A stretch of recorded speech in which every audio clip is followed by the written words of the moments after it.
everybody, and welcome to Shadow at Night. This is Tuesday, May the 28th, 2024, and on the show tonight, special guest is Sandra Saint-Cyr. Sandra is running for the vacant school trustee seat in the riding, or the district, of Louis Riel School Division in Winnipeg.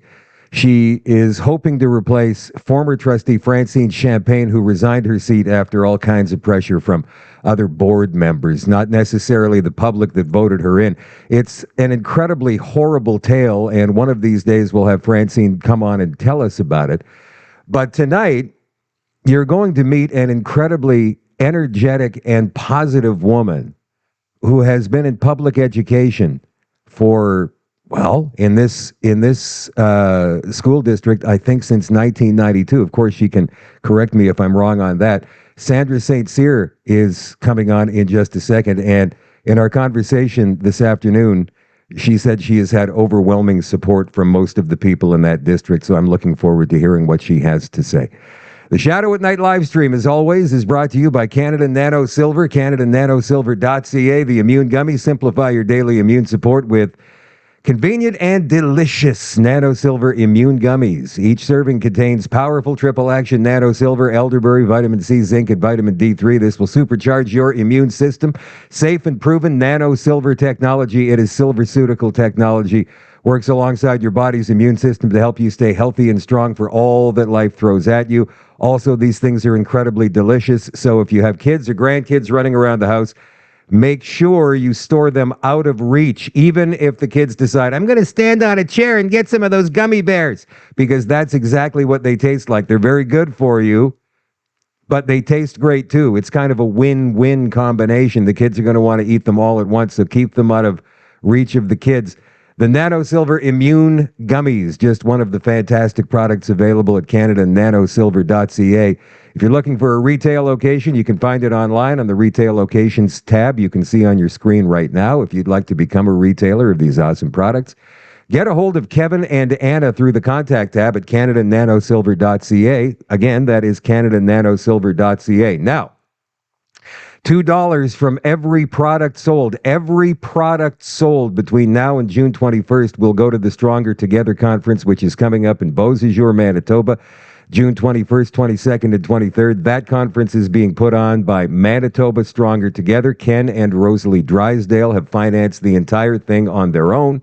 So what Kevin and Anna at Canada Nano Silver decided to do is support them with donations from sales of Canada Nano Silver products. Isn't that awesome? Because it's costing Manitoba Stronger Together, the Drysdales, lots of money to bring people together. The tickets are very reasonably priced if you want to come to, well, I was going to say Winnipeg, and Beausejour is not too far from Winnipeg, maybe 25, 30-minute drive.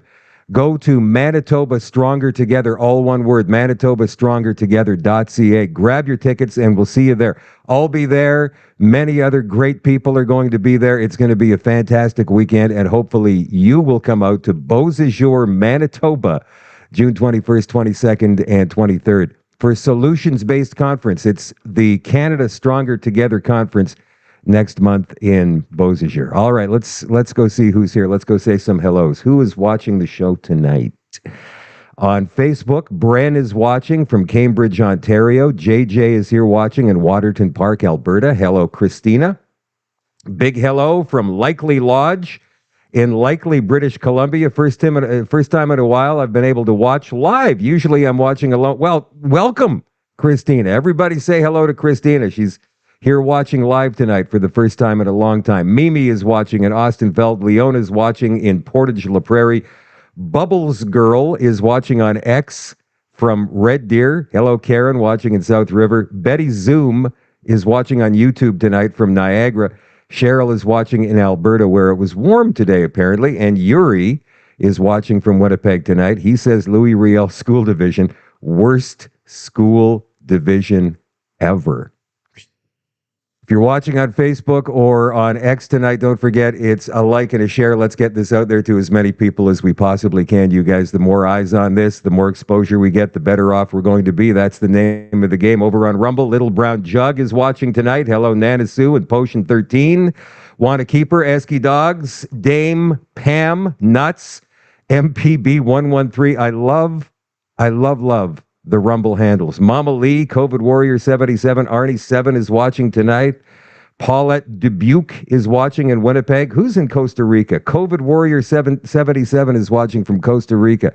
Well, I hope you have a fantastic time down there. And if you are watching on Rumble tonight, you guys don't forget, thumb it up, get it out there to the 100 million strong Rumble community. If you want to share via Rumble, you can hit the share button beneath the screen. That will highlight the URL above the screen. From there, you can copy and paste to your favorite social media destination. You can do it through email, or you can put it in a group. Again, let's get it out there. Let's get it out there to as many people as we possibly can. All right, from Sandra Saint-Cyr's website, it's sandrafortrustee.ca. I'm going to read you a little bit about Sandra before we bring her on here.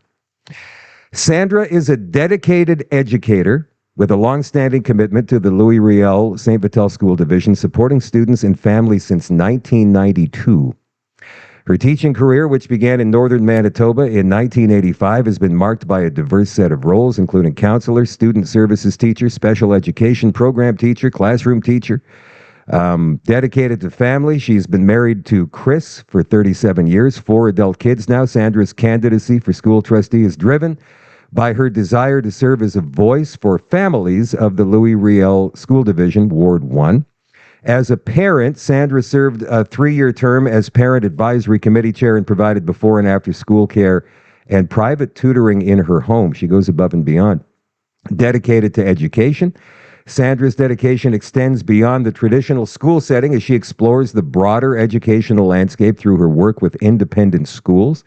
Her goal is to gain a comprehensive understanding of education, ensuring that she can represent the changing needs of the community. Wow. Sounds pretty impressive. But, you know, on the other hand, I guess to some people, Sandra, you sound like a complete wingnut. Probably. No, you know what? In all seriousness, when I asked you on our telephone conversation this afternoon, have you had any pushback? You said very little. So I went looking for your website through a search engine earlier this afternoon just to read a little bit more about you, because, you know, you tend to want to know about your guests before you bring them on the show. For sure. And I found a Reddit thread on you, and it seemed like, anyway, a bunch of basement trolls sitting there, you know, typing on their screens about another anti-trans candidate in the Louis Riel School Division. And I went, oh my goodness, they have no concept. They don't live in reality. What made you decide to run for this seat, knowing what the previous trustee went through? Well, hi. Thank you for having me on. It's a wonderful opportunity. Thank you for coming on. Anything, I do want to thank you, and I want to thank Manitoba Stronger Together, because they are supporting me, and Ken Drysdale and Chris Riddell and Ken Lee as well. I can't say enough about how much it has meant to me to have these people backing my campaign and helping me in the day-to-day figuring this out as we go ahead. So all very, very good people. Absolutely. Excellent. And my team of friends and friends of friends who are, you know, hitting the streets and knocking on doors and putting up signs and scrutineering. It's an amazing experience, actually. I'm so thrilled, and I'm having a lot of fun doing it. So as far as pushback, you know what, maybe my view is that we aren't on different sides. My view is that we've just gotten off track, and we can get back on track. And so, you know, I've had good questions on my website from my emails, and they're not always people that I might agree in everything, but we've had really civil and excellent conversations, and we do appreciate each other's points of view, and that's what we need to be able to do in this day. Well, it's difficult getting to that point these days, because it seems like whenever we talk to, I'm not going to say everybody from, and again, you know, you say two sides, and we shouldn't have two sides. We should have one side, and we should all be working together. But when you talk to people who have been highly indoctrinated into this new way of thinking, into this DEI, CRT way of thinking, it's almost impossible to reason with them, because it feels like we're in alternate realities somehow. Have you had an experience like that at all? Actually had one not too long ago at a door, just knocking in the community and, you know, campaigning. And sometimes the language throws us off, right? And so um, we did have an encounter with a lovely lady who, wasn't sure what we were all about, and she had some statements, and we sort of clarified, and we found common ground, which was really exciting, because when we left, it was like, oh, it was so good to meet you. And she felt the same way about us. And we did find common ground. And that it's that parents should be informed always, no matter what's going on. A parent needs to know what's happening with their child. And and I haven't found anyone who disagrees with that. Can I ask how you found this common ground?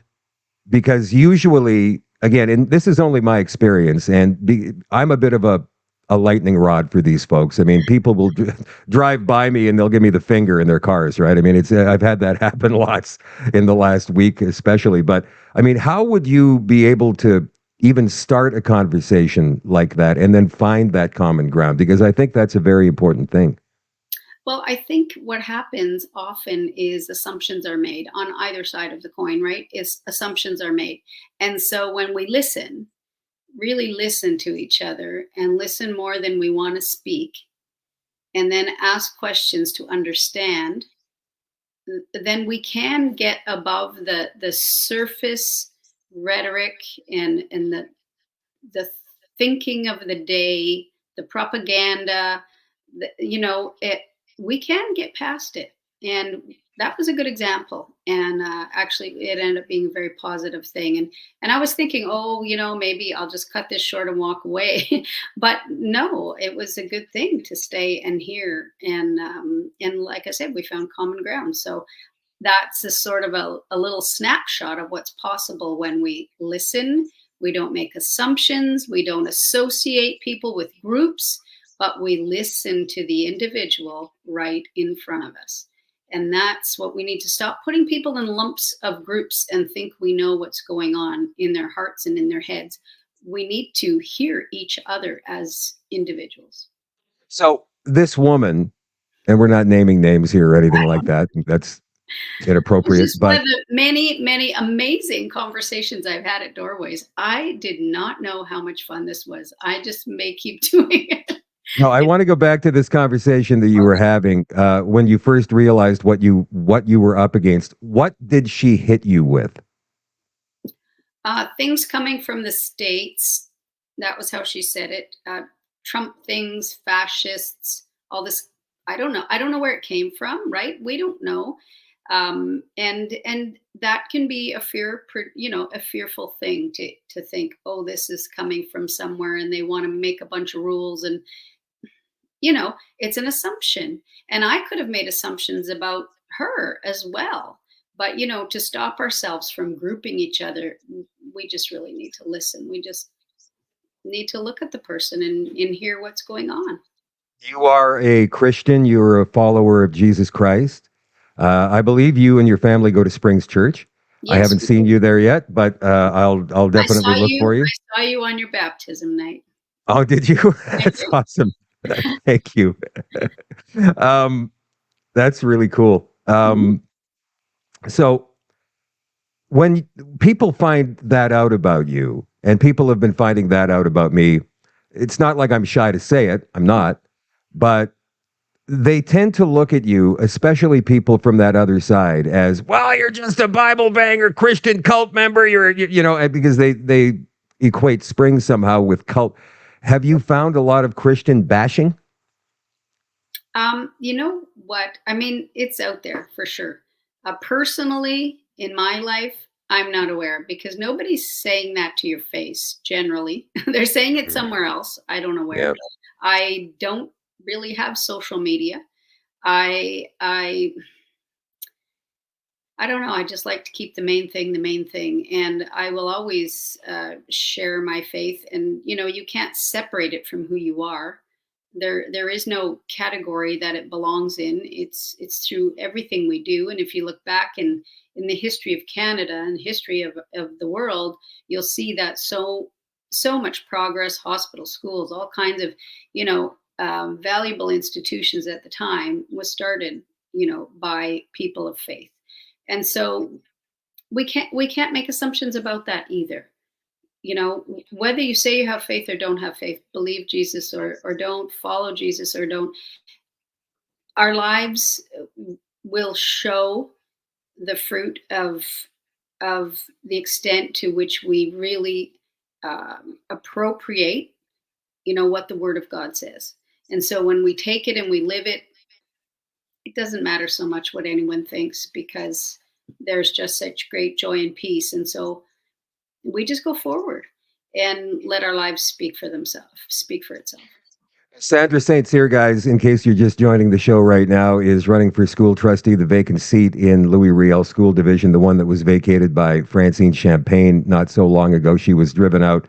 To me, it was underhanded. It was, to use a word, bigoted. It was unfair. It was cruel what they did, not just the way they did it, but how they spread the word in the left-wing corporate media, as I call it. We've had other stories about school trustees who have been vilified across the country. There's one in Red Deer. There have been several in Ontario. We've got one up in Dauphin right now who may or may not be facing the province for misconduct, and the education minister of Manitoba. With all of this, and I'm sure you've heard of all of this, Sandra, what made you want to do this? I mean, you're going to be facing quite a bit of backlash, and I understand that you're open-minded and open-hearted about hearing other points of view, but it's possible that they could try to label you as an anti-this or a phobia that, and it could create a lot of stress in your life. I'm sure these are things that you've thought about, but went ahead anyway. Well, it's a very good question, and I've been asked it a number of times, and I guess I can honestly say I'm not concerned, and I'm not concerned because Louis Riel, I worked in Louis Riel for 25 years, very good experiences, excellent training. Some of the people on the current board are my colleagues, and I look forward to having an opportunity to work together. Big organizations get off track and they can get back on track.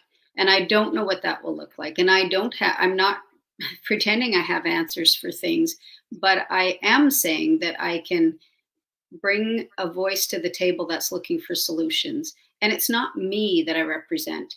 It's the people in Ward 1, first of all, who are voting.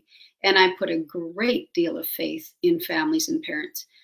They will see the options and they will recognize what they want and they will speak up. And so I'm not representing me. I'm representing the community. And so I believe in the families, and I know that they will make a choice, and it will be evident who they want to partner with.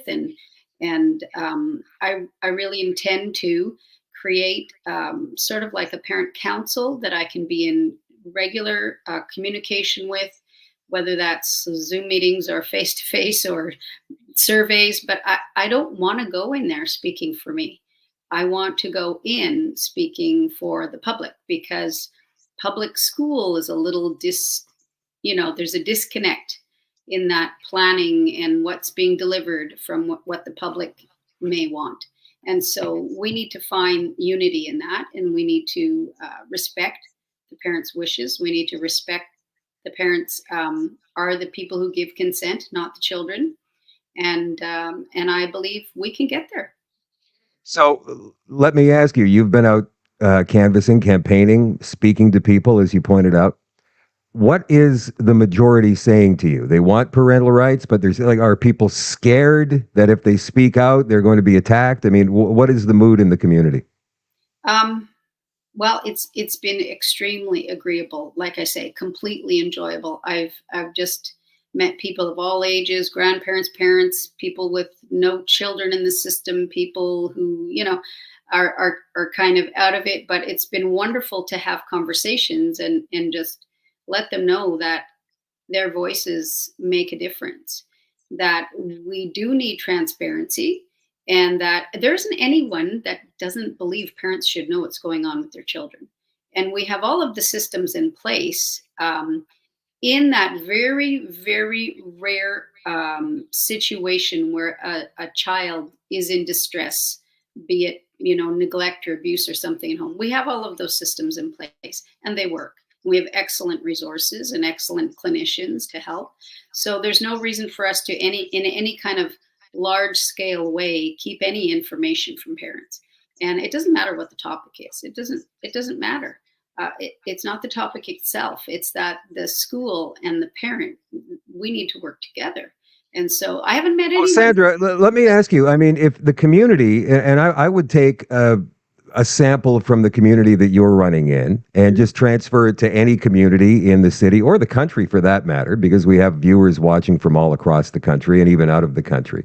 Right. And it seems to me that what you're saying is that the vast majority of people believe that parents should know what's going on. So when this is brought up, when we hear the expression parental rights come up, why is it that certain school boards, certain members of school boards, certain members of certain political parties will stand up and say, no, we need the privacy, and people back down from that? Mm-hmm. And I guess that term parental rights has become a little it may be a little warped and twisted. So that's not vocabulary that I use. A parent, outside of all the things you might call rights, a parent has a responsibility, and it is a huge responsibility. They are more invested in their child than any teacher ever will be. They're there from beginning to end. They're there, they're driving to soccer. They're, putting the Band-Aids on. They are doing the day in and day out, night and day work of parenting. They're the parents. Yeah, they're the parents. And so teachers are teachers. And I think parents should parent and teachers should teach. And then we should find those places where we can support each other. So I rarely think of parental rights, but I think of it as it is our full responsibility. These are our children. And during the school day, when they're at school, we do place our trust in the teachers. And as a teacher, I can't imagine a more valuable thing that someone could leave in my care ever. It's your child. And so, we're on the same team. We have to be. And if we're not, there's something drastically wrong. There is something drastically wrong, Sandra. You've been a teacher since 1985. As you pointed out and your website says, you started in northern Manitoba, then you moved here in 1992. You've been associated with the Louis Riel School Division since 1992. You saw this diversity, equity, inclusion thing start to creep in. You were telling me on the phone earlier today about 12, 13 years ago, and also the critical race theory, or just critical theory, or SOGI 1, 2, 3 as it's known in other areas. When did you see it first start to creep in, and how did you notice it? Mm-hmm. Just to clarify, I don't believe that there's SOGI 1, 2, 3 here. That's the comprehensive sex education, but it is on the horizon. They are going to update our healthy living curriculum. So SOGI 1, 2, 3, which is in BC and probably other provinces. I don't know if it's here yet or will come in that form. But back in 2011, we had a cohort of books come into our division, into all of the schools. I'm always really curious about education. I love to learn myself. I've had, like I say, so many good training courses in LRSD, and they've been, they've extended my skills as an educator. And I'm grateful for that internal training because it's been top notch. So when big changes happen, you pay attention to where's it coming from, what's it all about. And so some materials came into our libraries that I just started to read because I figured that was my responsibility. And not every teacher takes the time to do that, but I had the time to do it. So I did. I began to read, and I was a little surprised at some of the content of the books in a K-8 school. And what were you seeing, Sandra? What kinds of content were you seeing, even back then? Well, I would call it not age appropriate. Now I've come to really detest that term because nobody defines age appropriate. We throw it around all the time, but there's no use to that term because one person's age appropriate is not another person's age appropriate, and it may not be the parent's age appropriate. So it really is such a nebulous term. But I was concerned at the content in a K-8 school. And I was concerned that maybe parents weren't aware of the content of the books. And I began to read, like just to read them all. There was a big cohort of books, maybe 38, 40 books in every school. And I found some very difficult things. I would say topics of, addiction and topics of pornography and very highly unusually dysfunctional families. And it's not so much the content, I think, in these books as the way it's presented. Exactly. But what I did see was that there were a number of books that were like next level egregiously wrong, actually directing children to look up pornography online. And I began to look into our own policies in LRSD and to see what can be done. Like what's the process? Who do I have a conversation with?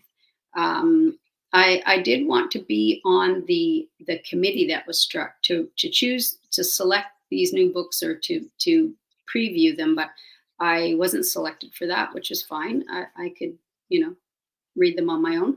So knowing that they were selected, I thought, what's happening? Because this stuff is in there telling children to actually, and we had very strict internet policies in the division at the time, quite strict. And meaning that they had no access to the internet, and if they did, it was only a few websites. Monitored. They had to sign agreements. They had to use it properly, So I thought, why are these books telling kids to now go home or go wherever and look at pornography? Straight out.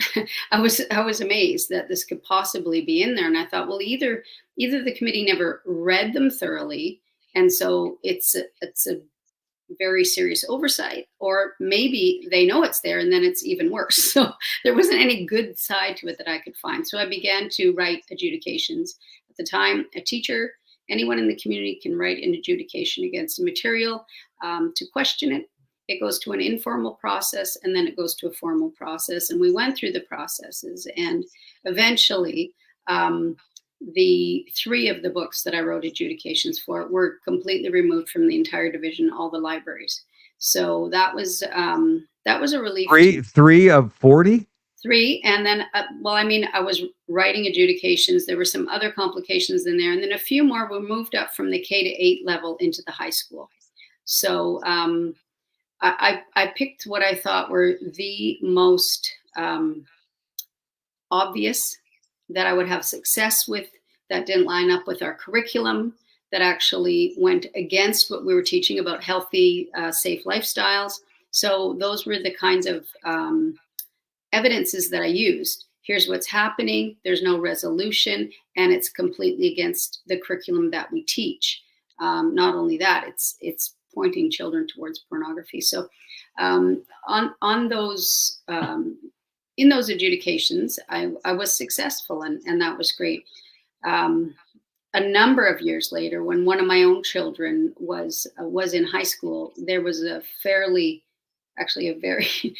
nasty novel that I brought forward, and we ended up doing another challenge. The process had changed a little bit by then, and it ended up going to committee. The committee met, and they voted to keep that book. And it wasn't just on the shelf in the library, it was actually on the reading list. And what was of most concern to me then was that when I met with the teacher and expressed like the very graphic content, she said there's really no guidelines for what they can choose. And I thought, well, that's strange. There's got to be guidelines. And I sort of just kept asking questions. I just kept asking questions. And it's very unclear. This whole age appropriate thing, it's very unclear.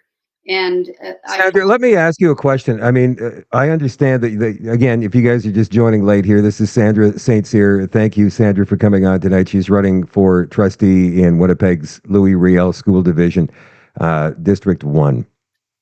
Do we know who is responsible ultimately for bringing these books into the schools? Or is it a number of different people? Does it come from the government? Does it come from a bureaucrat? Where is this coming from?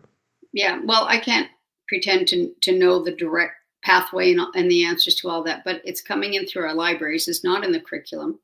It's clearly not in the curriculum. It does come in through the libraries, which have very, very, I guess at that time, back in 2011, one of the librarians shared with me some documents about their philosophy as librarians, and I was completely unaware.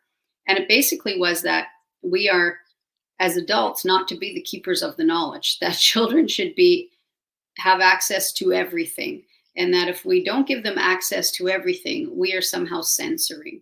And so, I mean, that's something I fundamentally disagree with. I feel like children need protection. They are not ready. They can't comprehend. It's very damaging for them to have information that they can't process yet. And that's the beauty of childhood. It's that innocence, and that joy and that trust that makes being a teacher an awesome thing. So I don't think we should mess with that. I really don't. So this is where we find one of the first disconnects in this whole DEI CRT thing, or whatever they're trying to bring in into the curriculums, is that there are people who believe the complete opposite of what you just said. Yeah. So from there, how on earth is there any kind of common ground? This is, to me, black and white. There is no negotiation on this one. Well, I guess that's where parents and families come in. If parents and families are unaware of the hard reality of what's being taught, if they're unaware, then they cannot have a voice, and we cannot make changes and come to a new place. So that's been sort of the struggle for me, is to bring awareness to parents. There are policies in the school division, and there are protocols. Protocols are the guidelines for how those policies are going to be implemented, and they're hard to find. I talked to administrators who didn't know those protocols were there. So teachers don't know the protocols are there. I didn't know they were there, and I was still teaching in the division. So that was a little shocking, because those protocols are the things that I want parents to be aware of. And I'm not saying that I know what protocols should be there. What I'm saying is we need to have discussion about this. As a teacher, we were not discussing these things in staff meetings. We were not discussing them in our, planning time together. We're very consumed by doing other things, but there just didn't seem to be any open dialogue that would accept various points of view. We weren't having professional conversations about it, and we certainly weren't having parental conversations about it. So how is this coming down and coming through without the main stakeholders, teachers and families, having some awareness and dialogue?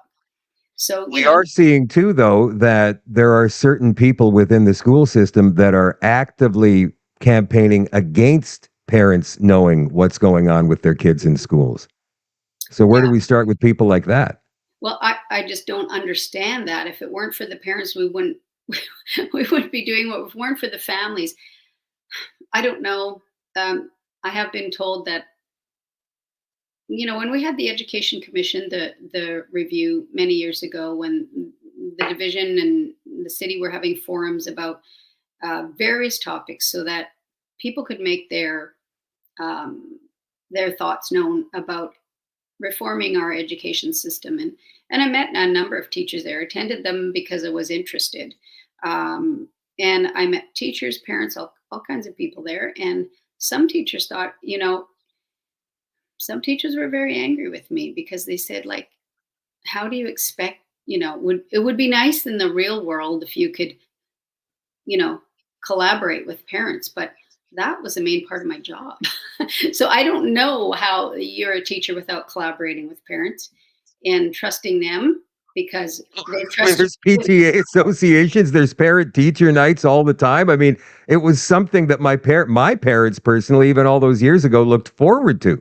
I want to see how you're doing in school, like right from your teacher's face. My dad would say, and I'd go, "Oh, okay, Dad, have a good time tonight." you need to close that communication loop, right? You need to close that gap so that the child knows mom and dad and teacher are all for me. They're all on my side. This is my support team. And Yeah. like, that's just the way I see it. I don't think all teachers do, but that is the way I see it.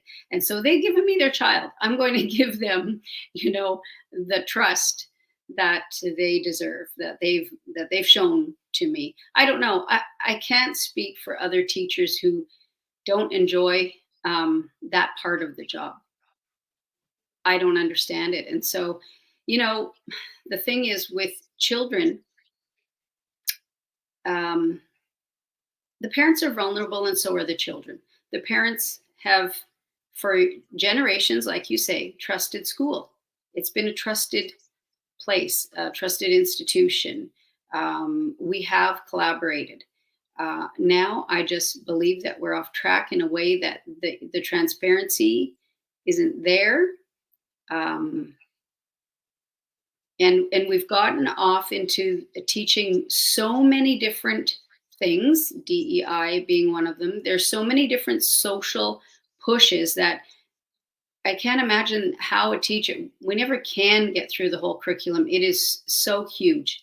Just the Sandra, act. is DEI an act? I'm sorry to interrupt you. Is DEI an active part of the curriculum now? And I'm not talking Yes, about its own course, but it's kind of infused yes, into every topic, right? Like yes, math is DEI. I mean, some math can be racist or bigoted somehow. yes. We have a DEI. They're really just working on, I believe, curriculum, but we do have a huge uh, push for DEI in the division, and um, that's something I don't understand because I think it's trotting on the parents' role more than it is the teacher lane. And I When you go out and I agree with you, when you go out and campaign, you're knocking on doors, you're talking to the community, and DEI comes up. I'm sure that you're the one that has to bring it up because are people even aware of this? no. No, and I you know mean, what? I've had some amazing emails from dads. I have to just say I've had some amazing emails from dads, and I love the way dads communicate. They don't beat around the bush. They come straight out and ask you the question. What do you think about this? What do you think about that? What do you think about this? And I answer them directly, straight back, and they're very supportive. They're very supportive because I believe the parents and families are ready to speak up and ready to say enough of this other stuff. I want a good education for my child, and I don't want the school division um, you know socially engineering our community along the way. So kids are kids, yeah, they're not, kids. We're putting you so know, much pressure on them. I It blows my mind. It's painful to think about a child in grade 3 or grade 4 who's just gotten to a really, I taught grade 3 and 4. I went back into the classroom during COVID because we needed more classroom teachers, and some of the specialist teachers, as I was at the time, needed to be either assigned there, but I volunteered. I felt like it was something I really was prepared to do, and I volunteered to go and into the classroom again. I hadn't been in the classroom directly in 26 years. But I had just really gained so much great training and expertise and experience. I thought, I want to do this. I want to build a community again because it had been so long. And there's so many rewards working with the struggling learners, so many rewards. But there are different rewards as a teacher, building a community in a classroom. And that was the greatest joy.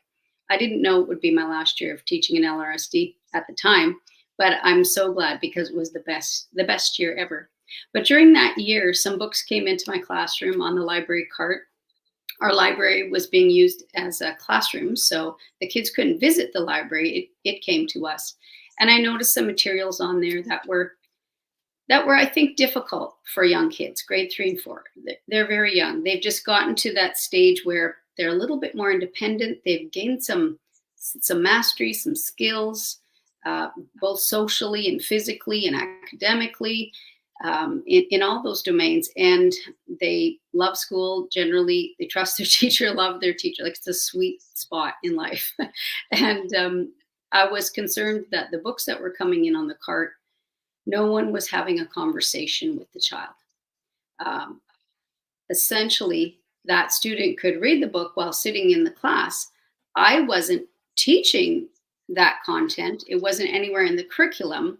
The parent might not be aware that the child's reading it, and it's just so much to comprehend. So I did visit my administrators and say, like, I really don't want these types of materials coming in my classroom. They're very young. I don't think it's age appropriate.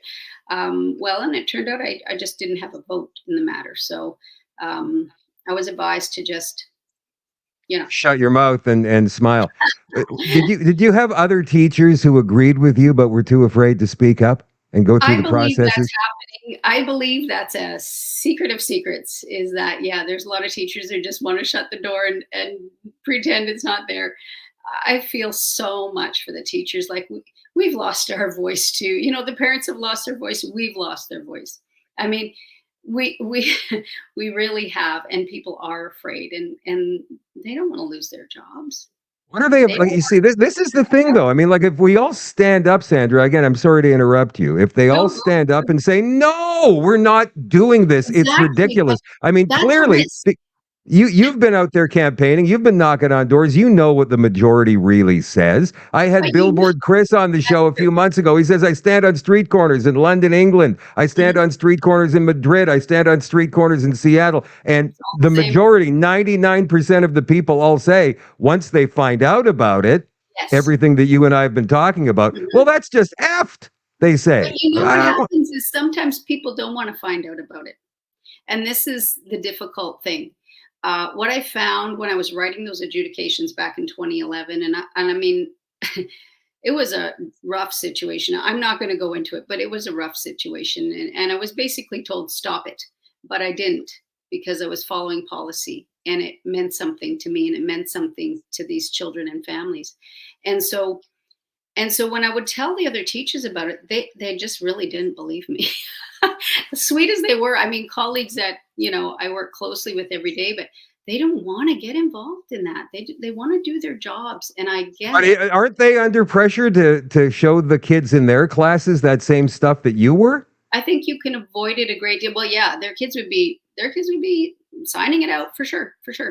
But back to that little story, what happened was, I told my administrators that I would be informing parents, because I could not in good faith let a child read that without some parental awareness, number one, and some adult guidance. So I did call home. I called home every time a child signed a book out, which had content that was new and different than whatever. I love how you're so very, very nice about the way you describe this crap that they're pushing on the kids in school. This content is different. Well, you know what? I called the parents. They were always so sweet and thanked me. They thanked me. I just said, look, this is what it is. I don't know, what you believe as a family, what you teach your children, but I just want you to be aware, because you're the parent. That's it. I'm not judging. Just be aware. You're the parent. This is your domain. You need to know. I don't want the child reading that without some adult, intervention, or some help, some conversation, some clarification, anything. So anyway, what would happen is every time I made a call, the child would, come back to school the next day, bring the book up. Mrs. Saint-Cyr, I need to go put this back in the library. And I'd say, go right ahead. No, no big deal. They would just go put it back. But no parents came in and asked questions or looked. No parents complained. No parents spoke up. We were in COVID. It was a perfect time to bring in the crap available, because everybody had their heads down trying to survive. And you know what? It was a difficult time. We know it was a difficult time, and it was hard for kids.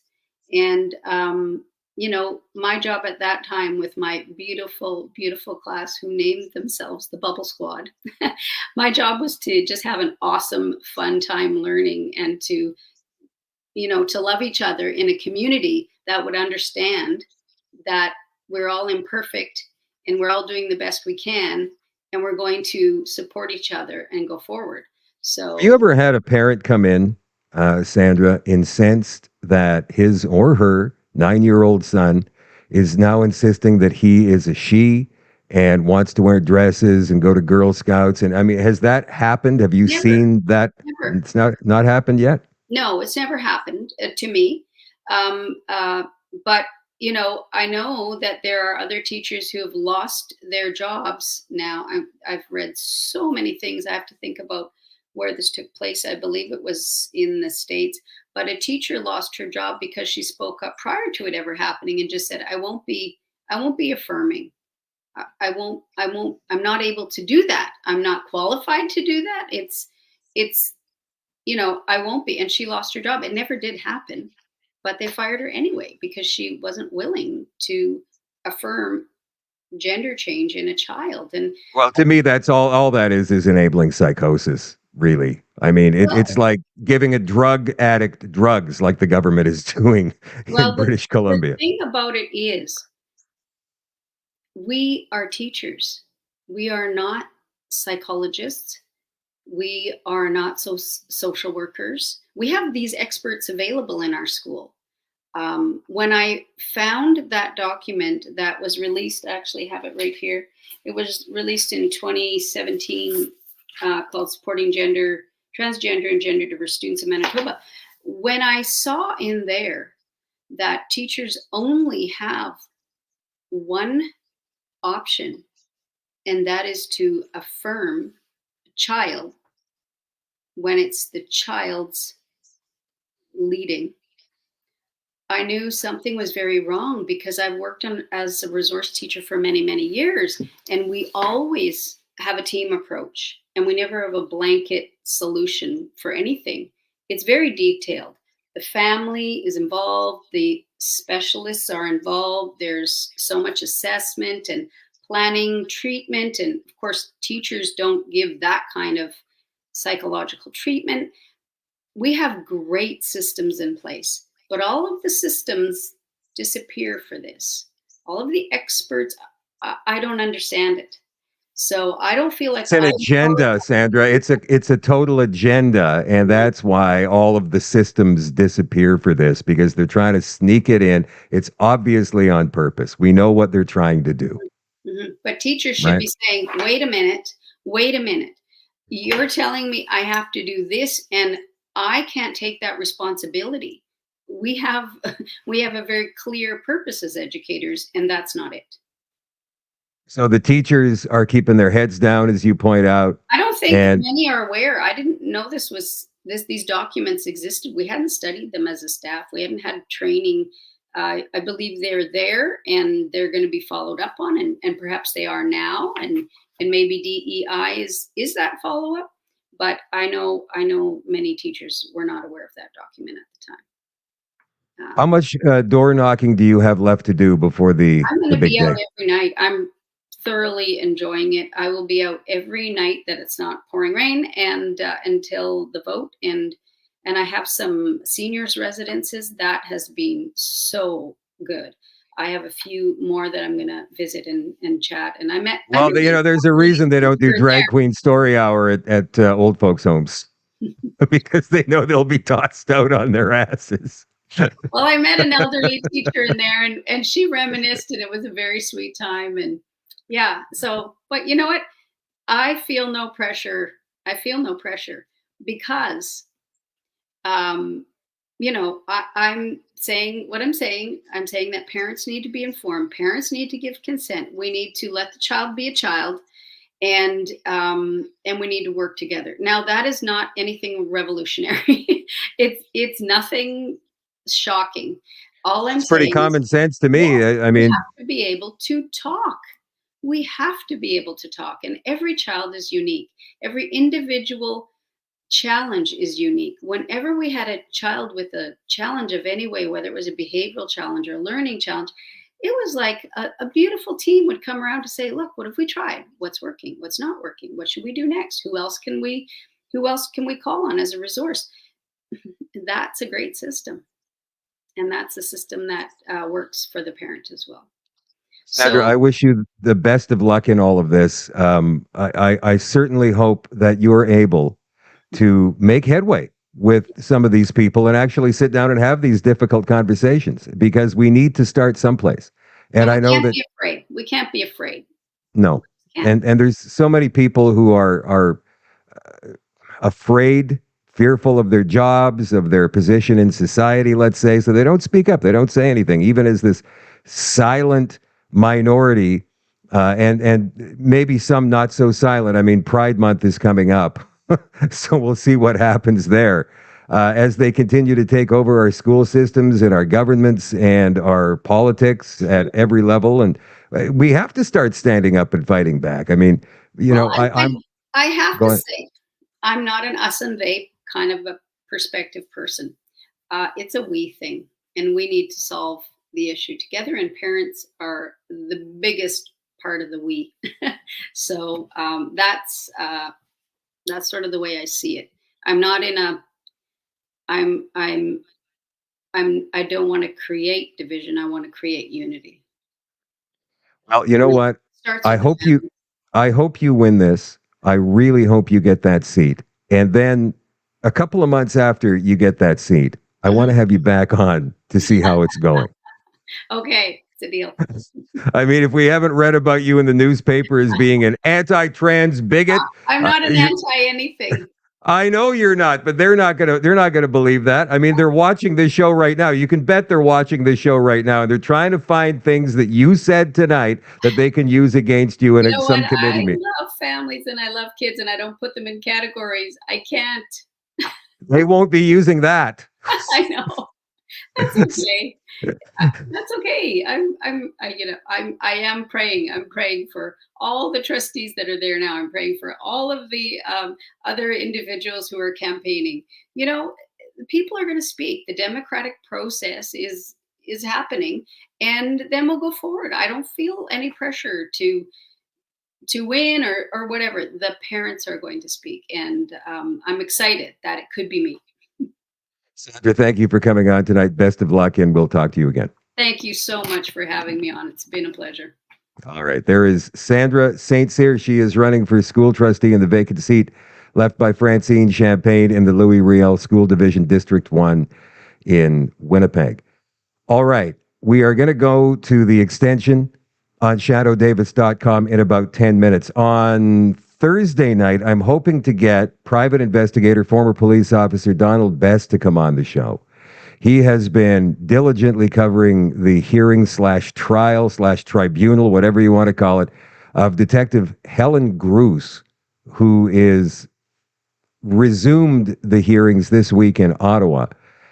We're going to play this video that was put together by Dave Freedom, our friend Dave Freedom out there in Ontario. But Donald says on his X page, this is the most powerful, and I watched this today. It's 9 minutes long, and right after this, guys, we're going to head to shadowdavis.com for the extension. I still have a whole bunch to cover back there tonight, so if you're not an all-access member, go ahead and become one right now, shadowdavis.com.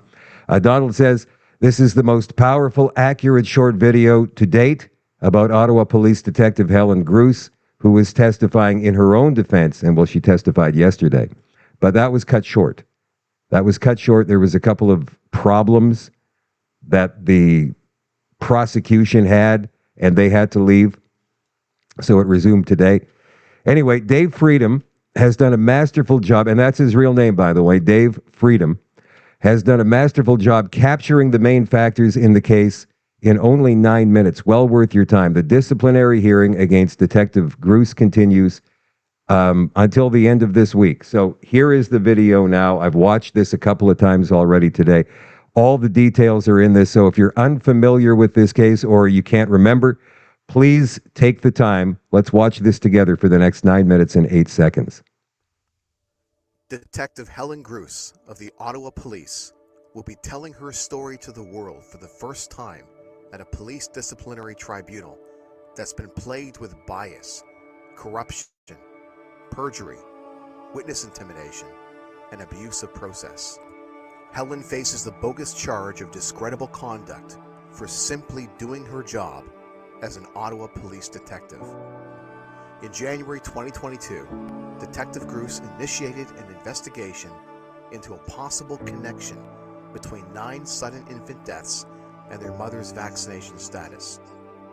Mrs. Grus's evidence package included Pfizer documents that showed 31 of 32 pregnancies, followed by trial investigators, resulted in spontaneous abortion. Only 1 baby of 32 pregnancies survived. Within days of opening the investigation, Detective Grus was suspended for discreditable conduct for initiating an unauthorized investigation and was formally charged in July 2022. What's disturbing to learn is that in late March 2022, overwhelming evidence points to 2 police colleagues illegally providing confidential police information to CBC reporter Shamini Yorgadam, which resulted in CBC articles and broadcasts about the police investigation, of course impacting the investigation itself. After leaking the story to CBC, Ottawa police were then faced with a 24-hour ultimatum from reporter Shamini Yorgadam to contact the parents of the deceased infants before the story broke. So it's just a giant coincidence that after the news broke, Ottawa police made a financial settlement with one of the parents. The news was then used as a propaganda tool to assist in swaying public opinion. The timing of the settlement also couldn't have been better, given that it was 1 day before Detective Grus's hearing in December 2023. The mainstream media has been very strategic in their reporting, just enough to cover the basics, but not too much to stir the pot.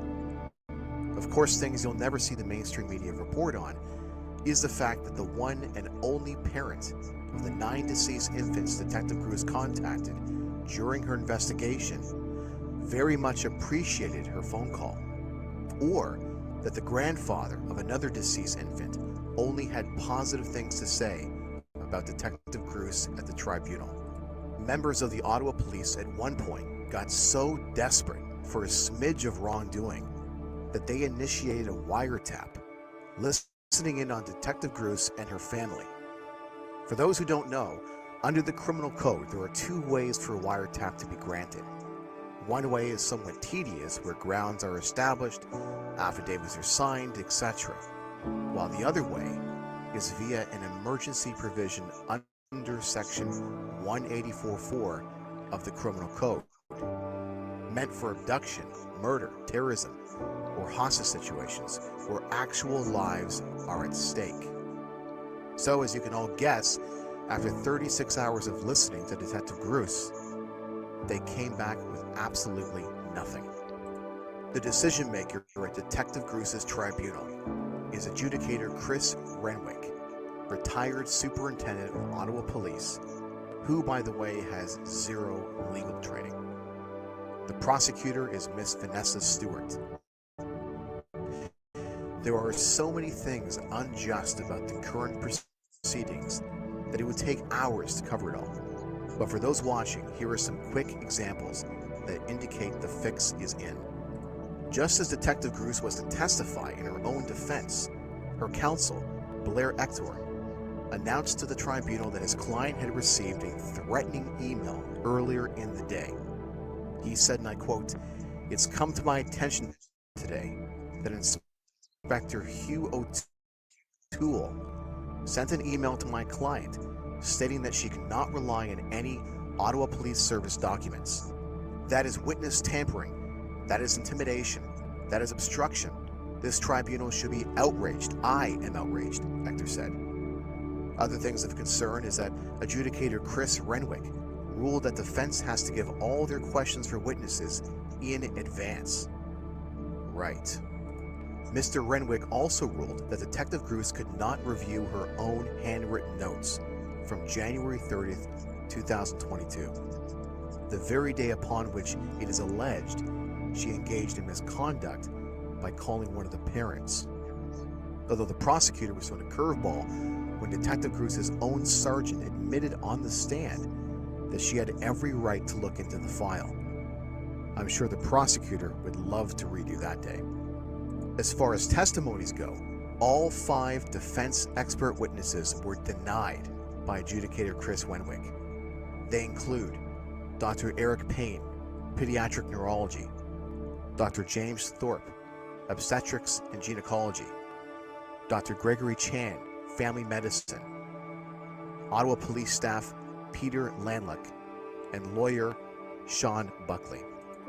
On a different note, before many of the questions could even get past the second word, the prosecutor Vanessa Stewart would constantly object to the question in an effort to protect their witnesses from perjury. Mrs. Stewart also despicably compared Detective Helen Grus's calm demeanor to that of a serial rapist and murderer in this country. Speaking of Vanessa Stewart, adjudicator Chris Renwick denied defense's request to switch out prosecutor Ms. Stewart on the grounds that she is the sister-in-law of the primary prosecution witness. Yes, you heard that correctly. Evidence exists that the case against Detective Helen Grus is an engineered, politically motivated setup by persons within the Ottawa Police Services. Detective Grus has been serving her community for over 20 years as a police officer and carries an exemplary police record with glowing reviews. Mrs. Grus's commitment to catching and convicting bad guys in the sexual assault and child abuse unit is second to none. This case in particular is one of the most important cases in Canadian history, as it will define how police investigate crimes. The question then becomes, are we going to have police officers frightened, like we do in communist countries, to do their duty without thinking of the political implications? In Western police forces across Canada and the United States, police officers are encouraged to initiate any investigation they see appropriate. We allow the police to do this so that politicians can't corruptly direct police operations.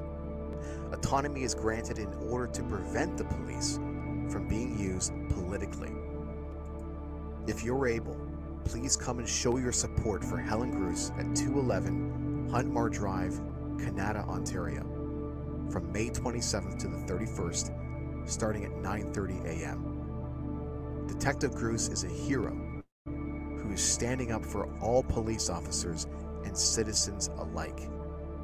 If you wish to donate to Detective Grus's legal fund, I have provided a link in the description.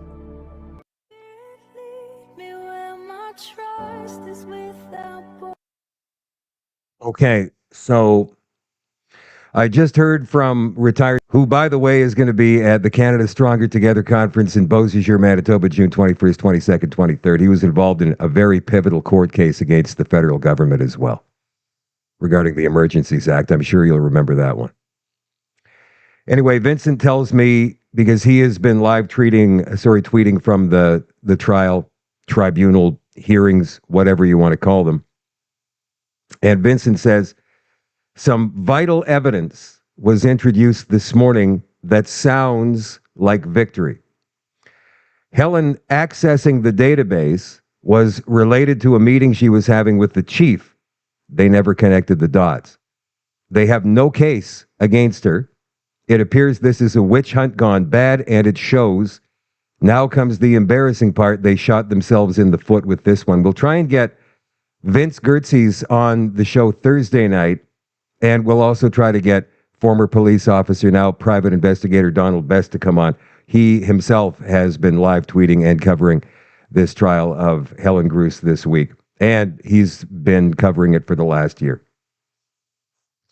Tomorrow night, from Bow Valley Credit Union, Kevin Karpovich joins the show. We have a lot to talk about regarding banking, so that is coming up tomorrow night. And coming up tonight in the extension still, I have all kinds of things to talk about regarding immigration, regarding the pro-Palestinian protests that are going on right now at universities all across the country. There was a committee today that tackled this, and even the liberals were asking these university presidents some very, very difficult questions. We're going to get to that. And Robert De Niro, you know, the actor, was giving a speech in front of the courthouse where Donald Trump is being tried in New York today. And he was booed and jeered off the stage by Trump supporters. And then he proceeded to retaliate using foul language. We have video of that. We're going to play for you in the extension coming up in just a couple of minutes. For all access members at shadowdavis.com. So if you're not one, become one right now. We'll see you there in 2 minutes. And if you're not, then we'll catch you tomorrow night at 8 o'clock Central for another Shadow at Night live stream. I love you all. I appreciate you all. I'll catch you tomorrow night or in a couple of minutes. Bye for now.